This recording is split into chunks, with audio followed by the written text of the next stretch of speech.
Hi everybody, good morning. Me and my glory. Where's my coffee? I've lost the coffee, so I don't know where that is. Today I thought I would talk just a few minutes about having a plan. So bear with me while I am getting food together. So I have, see if I can talk smartly for once. I have, just to start with, I have two Goffin's cockatoos, both rescues, different situations. My first one, I actually spoke to the woman who needed to rehome him for at least an hour on the phone, and then I drove probably over 3 hours to go get him. He is a handful. He can be sweet. He has his moods just like a person. And my other cockatoo is Babette.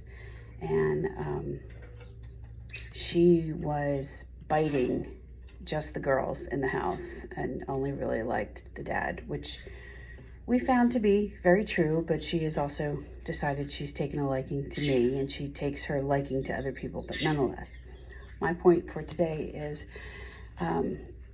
just taking just those two birds in consideration. They will live probably anywhere from 50 to 60 years.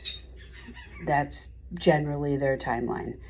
And if you get one of these birds, you get any bird, you should be making a lifelong commitment. And I think part of the problem with that is that people are not educated enough for what they need. And I'm going to put myself in that category. Always wanted a cockatoo.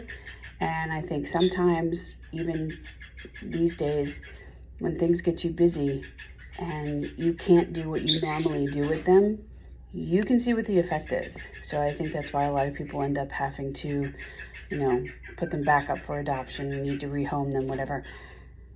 You're not educated enough. But let's say in a perfect world, everything works out. You still need to have a plan, because there's a very good possibility, say you get a cockatoo like this size at age 30 and they live to 60 years, they could very well outlive you. You should have a plan. There should be a plan in place. And again, I will include myself in this. My initial plan is that one of my kids has already said he would take them. So there is that. But if you don't have the benefit of somebody who is like one of my sons, who is also an animal lover, and I know no matter what, whether he could keep them or he couldn't, he would still do right by them. Meaning he would find the right place for them to finish out their lives. He has that same mindset as I do. Is like, even when I threaten them that I might rehome them, I wouldn't just wait for the first person who says, "Oh, I'll take them," and just think that everything's going to be perfect, because it's not. Again, I think a lot of it goes back to education. So have a plan.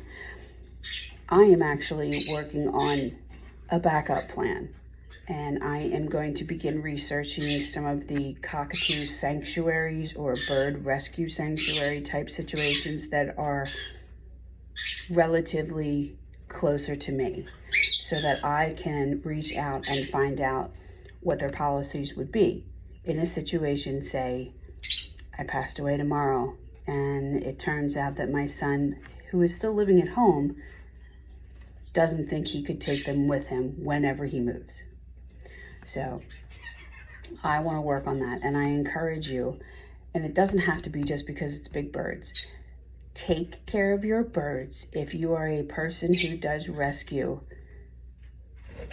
due diligence says that we should have something in place. And the longer that I have my crew, my flock, and the older that I get, the more I realize, okay, well, the truth is you are slowing down a little. There are days, there's good days, bad days, just like everybody, but some days this flock of, say, I think at this point it's 30 plus, it's a lot of work. And some days it's a breeze. But it makes me think, this is my next set of children. So it's really important. Think about what you're doing, especially if you get a larger bird. But if you have any bird, find out whether you have somebody in your life that would be willing to take this bird in. Should something happen to you and you can't, even if it's on a temporary basis, the older I get, the more I realize it's just like having a will. You need to put something in place. So I am working on that. And as I research some of this stuff, I'm going to try to share this stuff with you as well. It's worth knowing. And if you love your pets the way that I do, you actually want to be forward thinking and think ahead to the what if possibilities, so that somebody who comes in to try to help the situation knows exactly what your wishes are and what the steps are to take care of that. Common sense it is, but we don't think about it.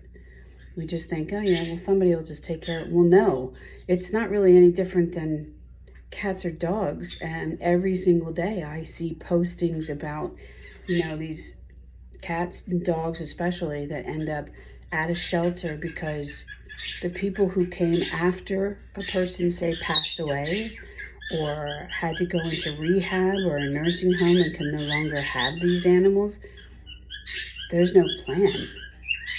So this animal that you've had for all these years suddenly finds itself, and in many places, right at death's door because the shelters don't have ever enough funding to take care of these animals long term.